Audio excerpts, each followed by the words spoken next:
Hello there, and welcome to Open Class number 70, which we have actually a bunch of things to go over. We have a couple of insights from the community here, two success stories, or two nice things to share. Stories of somebody moving away from the struggle, and then a couple of questions. So let's get going. As always, nothing is medical advice, just general thoughts and general advice that I hope will be helpful to anyone that tunes in here.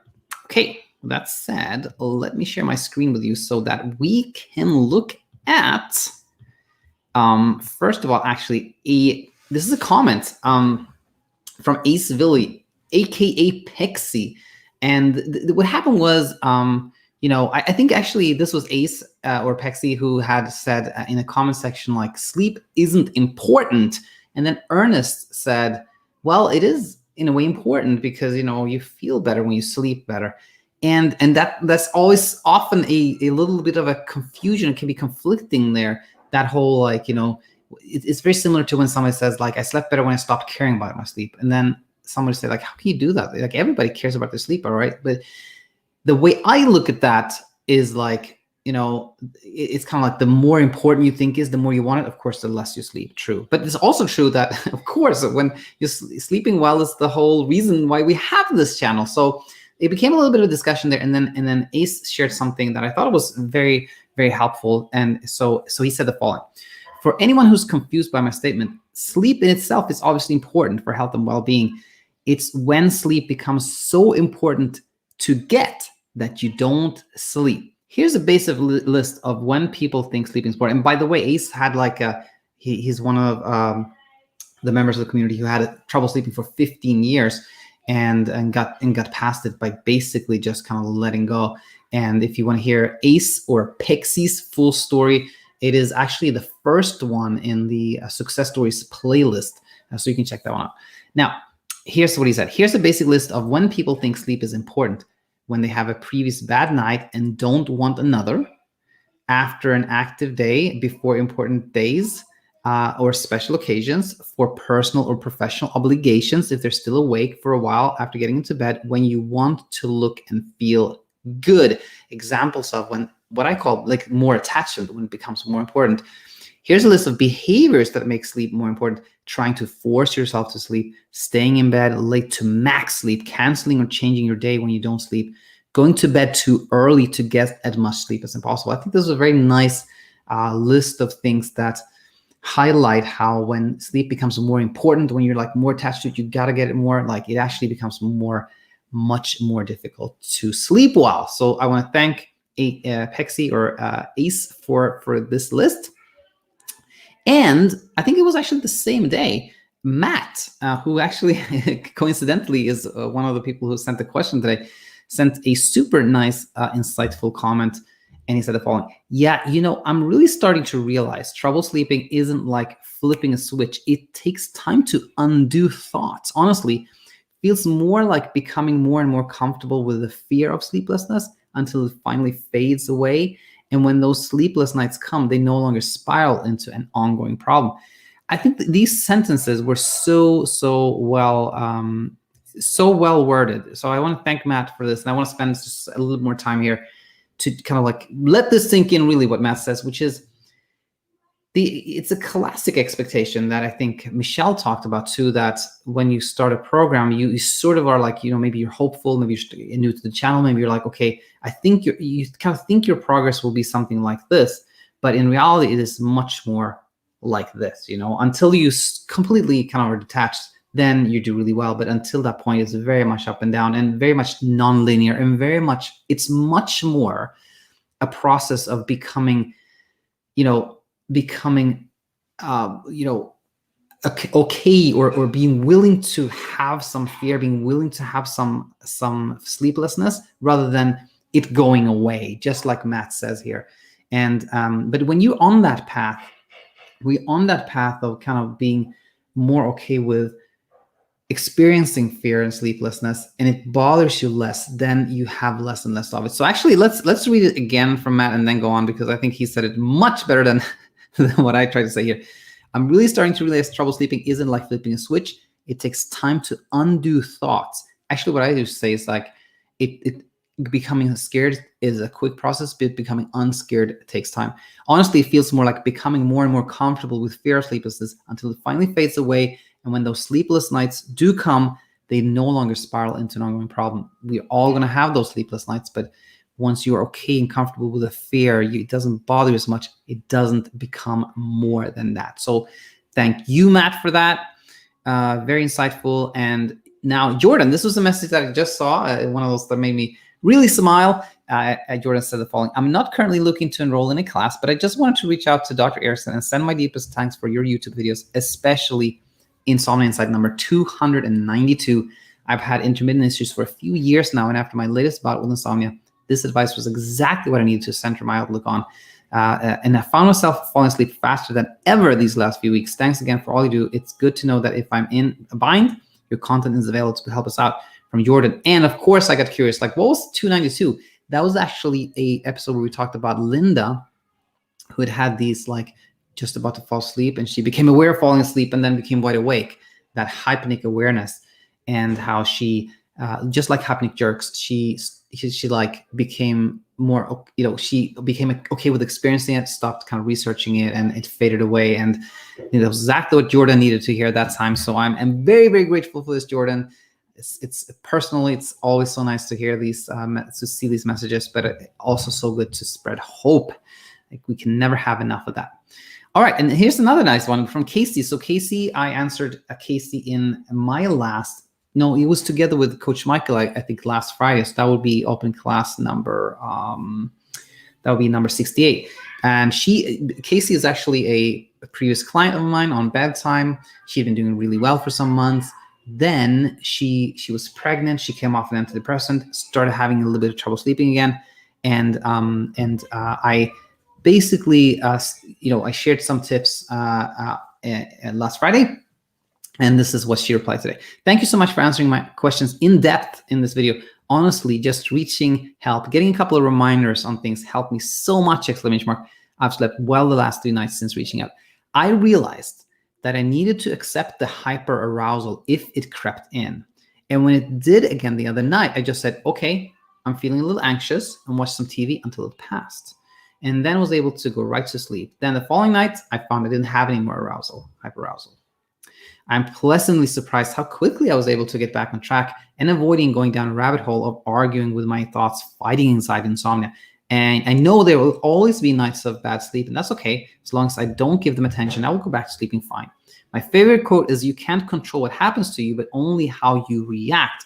And I think this applies perfectly to sleep. Thank you for the support, Casey. I want to thank you, Casey, for sharing this. It means so much. And I want to just highlight what I think was so important here.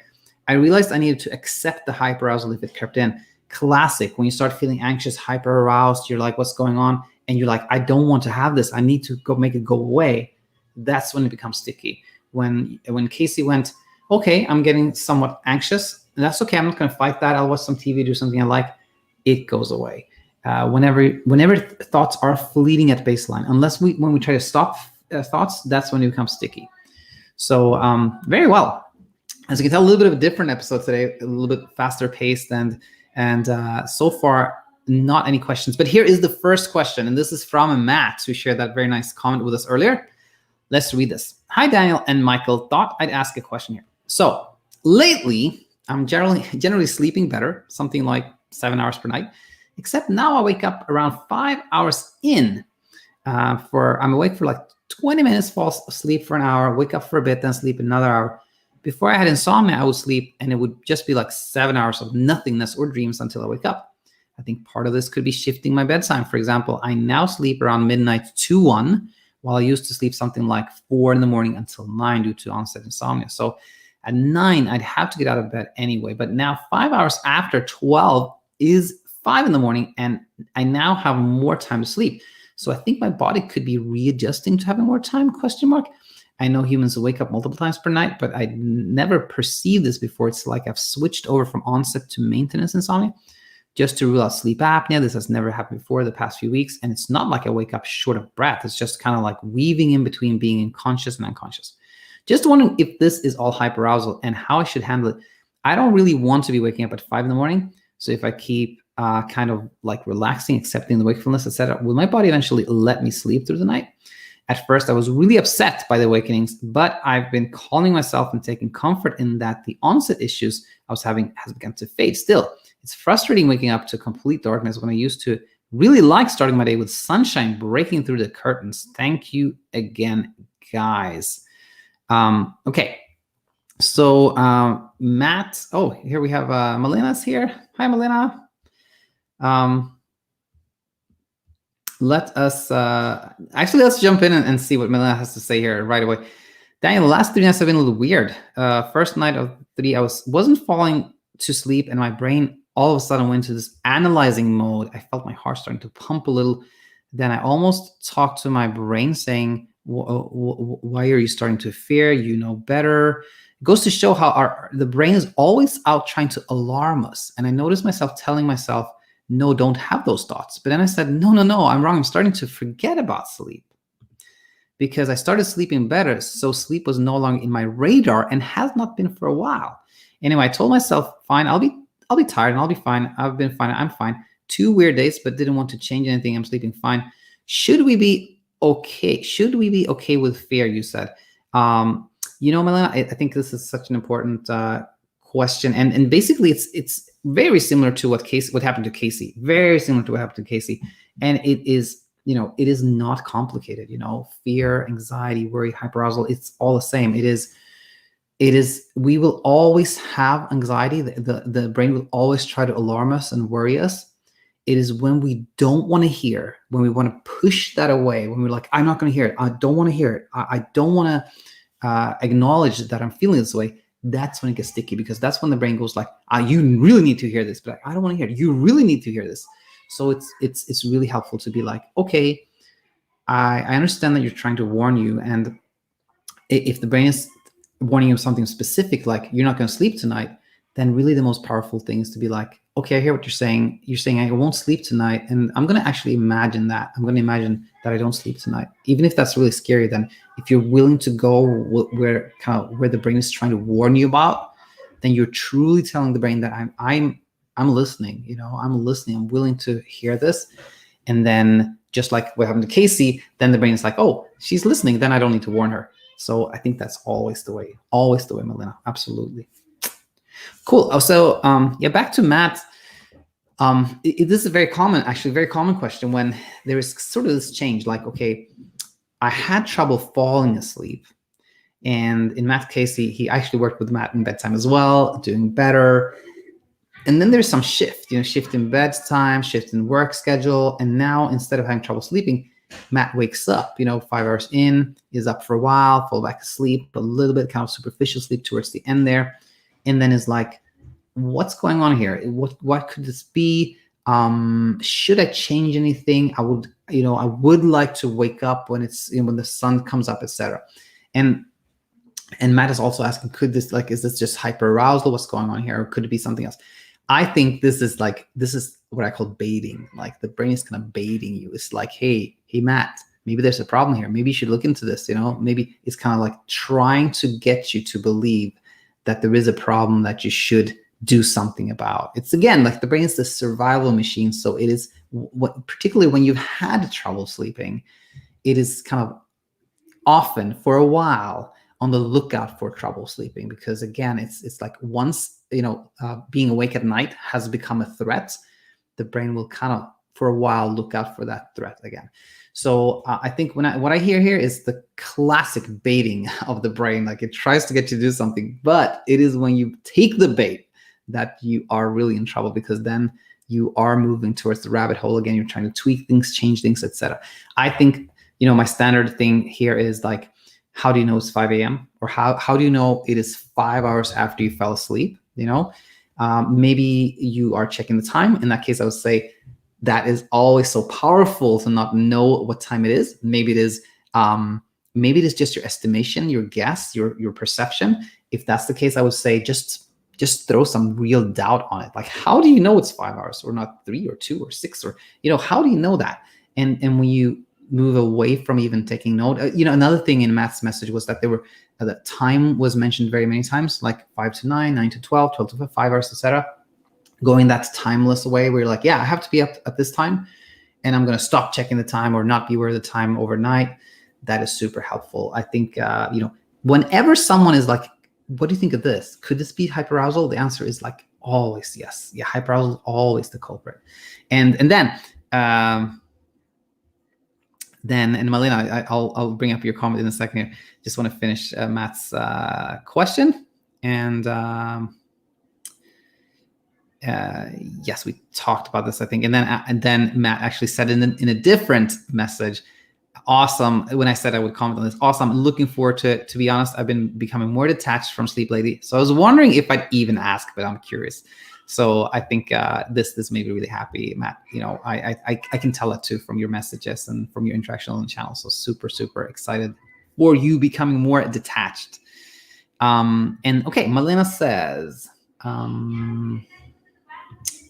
by the way, super excited about your new book. When is it coming out? Soon. This is Natto. It's coming out soon. I think it is going to be really good for someone who really wants to understand the philosophy here, the Natto philosophy that we teach in depth.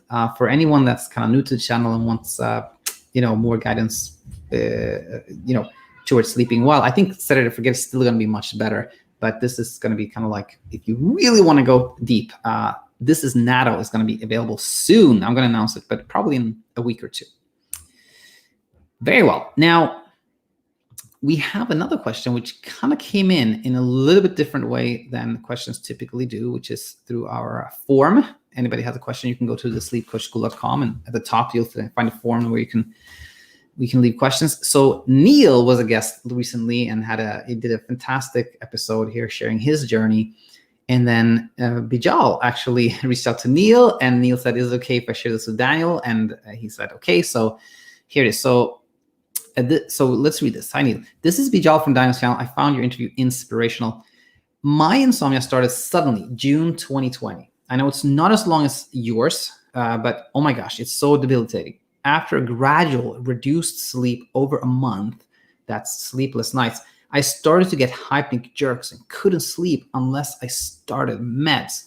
My meds kept increasing until I reached 6 hours of sleep in November, but then started the weaning process. I'm off one med since 1st of January, but now getting 3 to 4 hours a night. And once I'm awake, I get hypnic jerks, so can't go back to sleep. I follow CBTI loosely. I go to bed when sleeping, get out at the same time. I've started an intensive 8-week mindfulness course. I had a good week last week. I think I may have gotten 5 hours for 2 nights, but not checking the clock. So unsure, I just felt awful. Did you get hypnic jerks? And was your improvement in sleep gradual or happen instantly? I do everything daily. That is, I do not cancel plans, but just plod along. Thanks.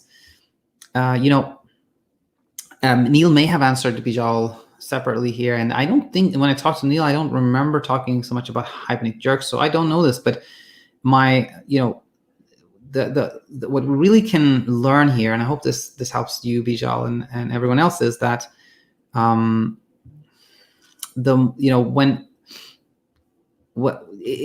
insomnia classically starts like this. There is an episode of sleeplessness and stress, etc.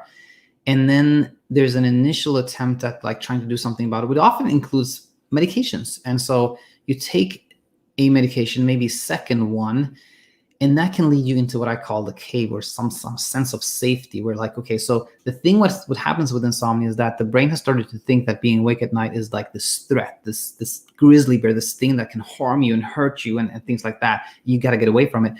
And having some safety is naturally what the brain wants, right?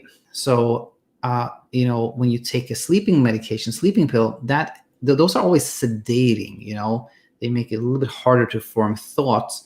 But the main reason they can help is really that they offer some sense of safety. And it really is a delegation thing, that you now no longer feel responsible for sleep. You don't have to try so much because you've taken this pill, you delegate it to the pill. And then the lack of effort that comes with delegation can offer some more sleep, because you feel more safe. You're kind of in a cave. You feel safe from the grizzly bear. But then the problem is oftentimes you haven't really taught the brain that there is nothing to fear. So the grizzly bear is still, you think it's still out there lurking, you kind of feel safe in the cave, but then it finds you, and now you have to take a second med, kind of you go deeper in the cave, you feel a little bit safer with the second med, but you haven't dealt with the grizzly bear. And then this is why, it can seem like you're on the right track when you're adding more medications and you sleep a little bit more, but in reality, you just created more, how should I put this? Like you kind of just deeper in the cave, you've added more layers of what you feel is security around you. And then when you come off the medications, of course, then the brain, it feels like, okay, I'm leaving safety now. The bears are really going to find me. So that's really the tricky part with insomnia, is that you're always looking for safety. But as I heard somebody say, or Pema showed us, she said, like, we look for strength in the places that weakens us, and that's so typical with insomnia. Like we look for safety, but where we feel like we find it, that's actually problematic, because it doesn't allow us to see that there is no threat out there. And I think what helped Neil a lot was learning about mindfulness, meditation, etc. And the tricky thing there is that when you are present, when you learn mindfulness, so that you can fully experience all the pain, all the thoughts that's going on, learn about yourself, when you're willing to really be in the now, be in the present moment, experience everything. Mindfulness is great that way, when it becomes a way of like being fully accepting to experience anything comes your way. That is what mindfulness does so well.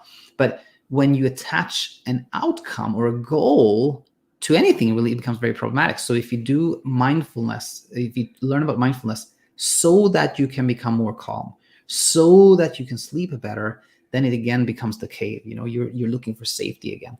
So those were kind of the most immediate things that I thought about reading this, Bijal. I know you watched a lot of episodes, so I hope you'll comment here and let us know how things go, and hope this was helpful to you. Okay, cool. So we have a lot of live comments here. It's awesome. So Matt says, hi, Daniel. Thanks for answering my question. You're totally right with how many times I noted the time when I wrote you. I think I've become more knowledgeable about sleep, but I hadn't even, no, you know a lot, Matt. You know a ton. And this is just a little pointer that I hope will be really helpful. And, thanks so much for being in touch, Matt. JT Christian Lifestyle says, I always wake up throughout the night and fall asleep and then wake up again, fall asleep. I don't know why. This has started only this week. Oh, Matt. It's okay. So Christian, this has only been going on for 1 week. Check this out. Like, if you spend just a little time on this channel, you will see that for pretty much everyone, it started like this. It started with one sleepless night or a couple of sleepless nights. And that in itself happens to everyone. That is not the reason people go on to have trouble sleeping for months, weeks, even years. It is trying things to find sleep again. Okay, so let's say you had trouble sleeping for a week, and now you're kind of a little bit curious. Why is this starting to happen? And you're thinking, maybe I should read up, maybe I should try this, try that. But in reality, sleep is very simple. There's probably a little bit of anxiety, a little bit of stress there. Nothing really, nothing going on really. But it is when you start researching, when you try experimenting, changing your bedtime, changing your sleep environment, trying the supplement, investigating, reading up, going on forums, that's when it really becomes problematic, because the more attention you sleep, the more you try to sleep, the more. So I would say to someone like yourself, Christian, this only been happen, or maybe I should say JT, only happened like a week. I say, know that if you just do everything, you conduct your life exactly like you did 2 weeks ago, and know that the sleep, there can be hiccups with sleep for reasons that aren't obvious, but just don't go down the rabbit hole. Don't go down the rabbit hole. Don't go down the rabbit hole, JT, and just keep doing what you're doing, and you'll see sleep will come back for no other reason that you didn't pay much attention, and that will be so helpful. I truly believe all that. Okay. Susan says, it's 3 a.m. I'm up late from the UK. Could I please ask a question? Of course. Of course. That's what I'm here for. Let's see. Melissa says, Daniel, talk about time. When I had reached a place where I'm not thinking about time, and all of a sudden I have had a bad 2 or 3 nights, not terrible, bad enough for my brain to try to alert me. Should I be afraid of looking at the time, or should I try to avoid it? I always feel like trying to prevent something can kind of backfire. Yeah, exactly. After I reach a place where I went timeless, I feel weird trying to look at the time. It feels weird trying not to look at that. This is very, very, very good question, and you can tell Melina understands this so well. I think generally speaking, personally, when I have one of those nights where I wake up like super alert and I know it's probably like middle of the night, personally, I'm always like, I don't check the time. My wife knows when I've been up a lot because I take the clock out of the wall and put it upside down. When she comes up, she knows, okay, Daniel was up a lot. So I think for myself, it's always good not to check the time. It can become an effort, like you said. If you're kind of like, you're like, I really want to check the time, but I shouldn't. But I really want to check it, but I shouldn't. And like, I really, when this is the thing, when you are kind of forcing yourself not to check the time so you can sleep again, then it might be better to check the time, right? But that's quite unusual, I think. So I think generally, I think for most people, including yourself, it's probably better just to not know the time. It is that act of letting go of control. But rarely, yes, it can become like, if you're trying not to look at the time because you hope that not knowing the time will make you sleep, then it could be better to check. But yeah, that's a little advanced here, Melina, but I hope that answered your question. And I think, let's see. So says, sorry, yeah, trying not to look at the time. LL, yeah, absolutely. I think generally speaking, that is always the best. I felt like I jumped something, but I don't think I did. Okay. Well, wait, it wouldn't be here. Notice how many times I mentioned the time. I think my challenge here is, one, in the modern era, phones, television, etc., avoiding all places I can see the time has almost become sleep effort. Exactly. That's exactly what we talk about with Melina. So again, the reaction is often the most important. Like, if you happen to know the time, then you know the time. And so that can be, you can use that to your advantage too. You can be like, I knew what time it was, but I didn't, my reaction to that didn't become a strong one. I was like, I started to become anxious, but then it's okay to become anxious, etc. You can use everything really to your advantage. Absolutely. All right. Cool. So let's see. We have Andy. I think this is actually our last question for today. Yeah, it is. Let's go with this one. Andy, I have my insomnia last September, and since November, my recovery process just started. I have two questions, Coach. How can I practice sleeping in other places like I did before? And what will I do if my insomnia last year gives me a phobia to my old bed, which was the double deck bed? Do I need to be exposed or totally get rid of sleeping in this kind of bed? I know this is weird, but ever since my sister and I were using that kind of bed, I wanted to bring it back so badly because I just can't, because my heart starts pounding when I lay in that kind of bed. I was now on another room with my cousins after that happened. I really miss my old life when I wasn't afraid of these. Thank you so much, Coach. Anytime, Andy, and this is very important, a very common question. I think the most common way this question presents is something like someone who has been sleeping in the couch because they sleep better in the couch than in their own bed. And something that's confusing is that you often hear about something called conditioned arousal, where people say, well, a problem with insomnia is that your bed has been associated with tossing and turning. So now you should not be in bed unless you are sleepy and sleep, because you want to like reassociate the bed with sleep. But that is not really important.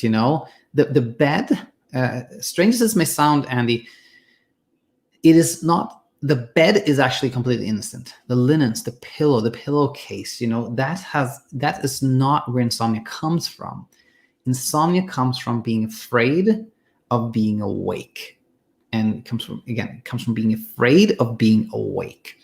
And, anything that makes you think of that wakefulness, like wakefulness as a threat, can make you have trouble sleeping. So if you, for example, like, it's in the evening and you're feeling pretty good and you see like your neighbor's dog and it's yawning and it's like, oh my gosh, it's yawning, sleep. Oh, I can't sleep. Then that can make you hyper alert, and you may have trouble sleeping because you saw a dog yawn. Like, you can't avoid looking at dogs, like the problem is not the bed or the dog or anything like that. It is that you started to become afraid of being awake. And so what should one do in that case? Well, I think the befriending wakefulness is what I call is always the best, which is when you find yourself awake at night, then don't do anything that is trying to make yourself sleep, because that's classically what happens with insomnia. It's like, I'm awake, what can I do? I didn't sleep at all, I have to get some more sleep. And so I think here's the thing, people often ask, so should I just go back to my old bed? I think that's for almost everyone, that becomes a yes answer. If there's absolutely no conflict, if you have no problem sleeping in the couch or an extra bedroom or in that other bed, well, then you can sleep in that other bed. That's no problem. But if you would like to sleep in that particular bed where you slept before, and you're not doing that right now, you're avoiding that because you're kind of hoping that avoiding that, you'll sleep good in that, where you're sleeping now.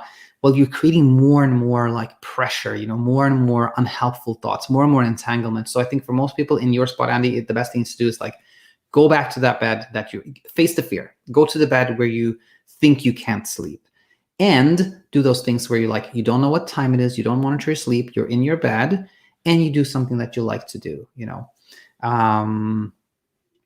you will see, like, it may be scary in the beginning, it may take a little while, but you'll see that you can sleep in any bed on the planet. It's just that little fear that keeps you from doing that. And when you go back to the bed where you like to sleep and you sleep, the fear will go away, and you see that there was really nothing with the bed, nothing unusual with it. So I think let's take one quick look, make sure I didn't miss anything. And what will I do with my insomnia last years? I did an episode on this. I can't remember which it is, but basically I talked about how when insomnia lasts for years, which you often hear these horror stories in forums and Reddit, etc. I think it's really that this person did not find any helpful information. They did not get any good guidance, and then when you don't know what's happening, it can last for a long time. But you, Andy, you came across this channel, which I'm so happy you did. So I think when you understand what's going on and you're led in a good direction, that will not happen. Do you need to be exposed? I will say kind of yes. Yeah. I think it's sort of like an exposure. You go back to that bed where you're afraid of sleeping, and you show yourself that you can. And even just going back to the bed and like facing the fear, I think is really helpful. So I think, Andy, I hope this helped. Let me know if there's any follow-up questions. And with that said, let's look here in the comment section. There's been a lot of activity here. Susan says, basically, I've noticed that I sabotage myself at night and know that I could sleep, but I will continue fighting my sleep. I think I know why I do that, and I know that focusing on that is wrong. How can I use CBDA NATO on this issue and all my household now using the term? I can't fit many words in a text box, so thank you in advance. Also, thanks for all the others you're helping. Anytime, Susan. I would say I know that focus on it is wrong. So this is very, very common, meaning that the self-sabotage and focus on it. And here's the thing, super important. There are certain things that we humans we don't have direct control over. And one is sleep. No human being can decide when to sleep or decide what they should think. In fact, this is what I call the illusion of controllability. When you've had a lot of trouble sleeping, or you have like a lot of racing thoughts and things like that, it can seem like you had control before, and you could control your thoughts in your sleep before, but now you can't. Or it can seem like other people can control their thoughts, somehow manage their thoughts or manage their sleep, control sleep, but you can't. That's not the case. What's happening is actually that those other people that sleep well, they do nothing to try to control their sleep. And those people who don't have racing thoughts, they do nothing to stop certain thoughts or prevent certain thoughts. So when your thinking becomes like, I'm self-sabotaging, I know I shouldn't think in this way, but I'm still thinking in this way, then the reason you're still thinking in this way is that you're trying to stop yourself from thinking in that way. So as odd as it may sound, it is allowing thoughts to happen that makes the brain realize, like, there's, I cannot willfully stop myself from thinking something or make myself think something. So, but I can just listen to the brain and be willing to hear it and allow any thoughts to happen. And when you do that, you really, peace of mind really happens. Peace of mind will happen. So that's the big one, I think, Susan, is not trying to stop yourself from having certain thoughts, and also not, you mentioned like self-sabotage, not being hard on yourself, because you cannot control your thoughts. No human being can do that. So when you think you're failing to do that, it's really an illusion, because it's nobody can do that. So just be awareness, listen to your thoughts, let them happen, and self-kindness. When you went to that place where you try to control them, and you're like, I shouldn't try to control my thoughts, but I'm still doing it. Self-kindness. Don't be hard on yourself, and that will be a very gentle, nice path forward. All right, so let's see. Matt says it's so tricky because one of the things I've said it and I forget it is that that hit home with me was not worrying about sleep, enjoying myself with Hulu or Netflix, but these show the time where I know one show is half an hour, etc. So I was, yeah, absolutely. I turned my clock around even before coming to this channel. I was like, yeah, I don't even want to know, but I would generally know the time when I went to bed. Yeah, this is exactly like Matt and Melanie. What we talked about is like, generally speaking, it's good not to know the time, but then when your effort at not knowing the time keeps you from doing things like that you enjoy, it's kind of like, it's a little bit of a gray zone. I think I think a good way to think about this is like,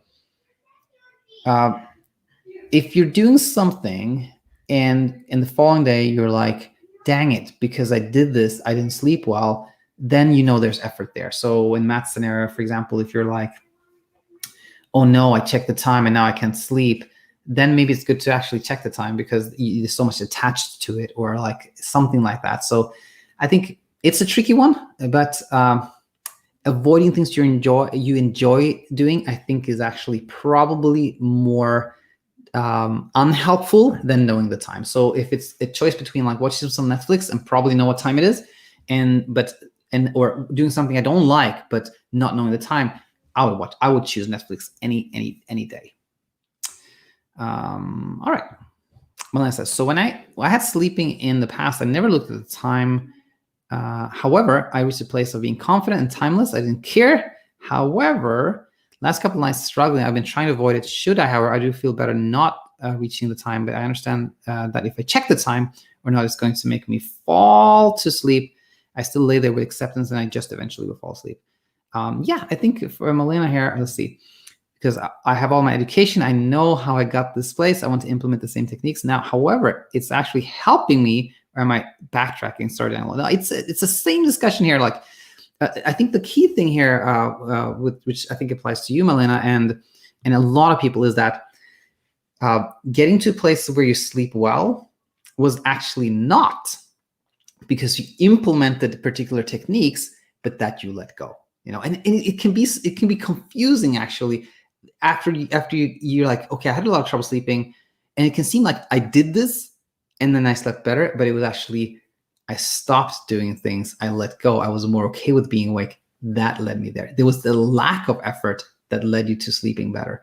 And same thing here, like when you have trouble sleeping, it's not going to be implementing or a technique or doing a thing that leads you towards sleeping better again. It's going to be resisting the urge to deploy a technique, resisting the urge to do something that's going to take you back to a place of sleeping better again. Yes, I hope that helped, Melina. Let's see. Susan said, I can't find my, oh yeah, we talked about this already. You're definitely in good hands, Susan. Sierra, nice, thanks for checking in. Judy says, hi coach, I was able to remove one of my sleep efforts one by one. If I'm not mistaken, it's normal for my brain to freak out, right? It's been 3 nights since the removal. I'm slowly sleeping well. Yeah, it is. Yeah, you're right.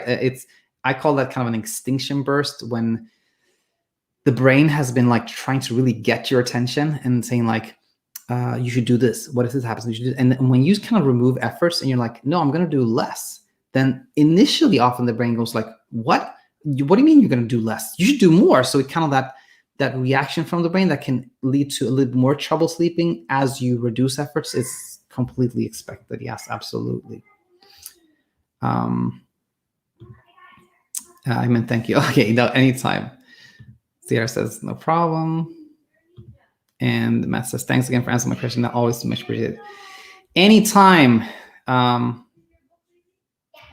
And says, please answer my question. I couldn't fit all the paragraphs in one message. Let's see. So I think I thought I did, Susan. And all my household is now using the term. Okay, I love that. I think so. I think to comment here, Susan. I think the was I confused? A lovely see. I mean, thank you. Sorry. I think I'm confused. But let's see here. The Podhab editing says, "What are your thoughts on polyphasic sleep patterns?" Yeah, there is this theories that in previous days, in olden days, we used to sleep in maybe 2 phases, or that's one. And then some people think of like actually breaking it up, like sleeping 2 hours here and then 2 hours here and 2 hours here.